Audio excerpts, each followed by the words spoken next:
As most teams in the NBA are concerned with building long term and, obviously having a title window. The Lakers, who won a championship just in 2020, well, their concern is winning right this second. In fact, the NBA's AARP, this club is it's the all 30 and over team, more or less.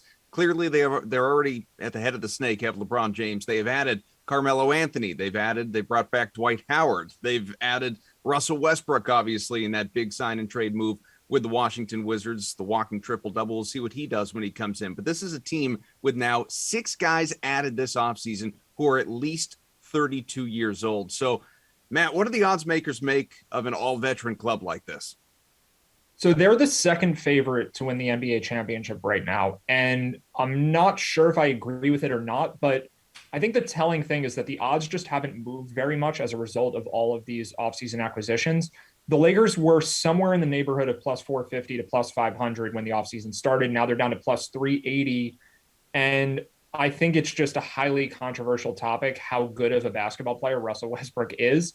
I am a little bit impressed that the Lakers were able to get so many veteran players that are still somewhat decent to join the team around these guys and play for pay cuts. I think Kendrick Nunn in particular, who isn't like the rest of that group, is much younger, taking less money than he probably otherwise could have gotten. The Lakers did well after this trade because the concern with the Westbrook deal isn't, to me at least, isn't so much that he's not good. It's that now you have 3 highly expensive players and you just have no salary room to fit anyone else. But I think the Lakers did okay, and the odds are giving them a little bit of credit. I think that this is also another situation where you had a team that was a bit overvalued. Bettors actually weren't betting on it, so it's a little curious why the Lakers' odds were so low here, considering they didn't do that well in the playoffs last year.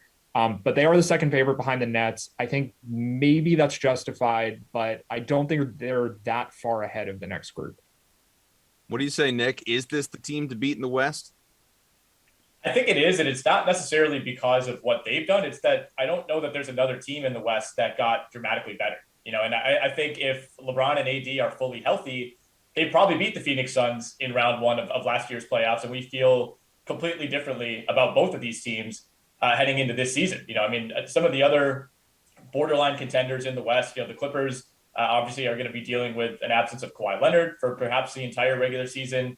Denver missing a key player in Jamal Murray. If the Lakers stay healthy, I think they're absolutely the team to beat. The problem is when you build a team around a bunch of guys who are 35 plus, you're going to have to deal likely with more wear and tear than the average group. So I don't love the Russell Westbrook move at all. In fact, I really dislike it. I think you'd be hard pressed to find another superstar or even a star in this league. Like if you look at the top 30 players, you'd be hard pressed to find a worse fit next to LeBron James than Russell Westbrook. So I think the Lakers set themselves back by acquiring Russell Westbrook, but I think they made up a lot of ground with all the role players that they acquired. I think they knocked it out of the park in terms of bringing in Wayne Ellington, bringing in Kendrick Nunn, bringing in Malik Monk on a minimum deal, even Kent Bazemore, Trevor Ariza, Dwight Howard. Like, these aren't the most exciting names in the world, but they're all going to play big roles, and I think they're all great fits.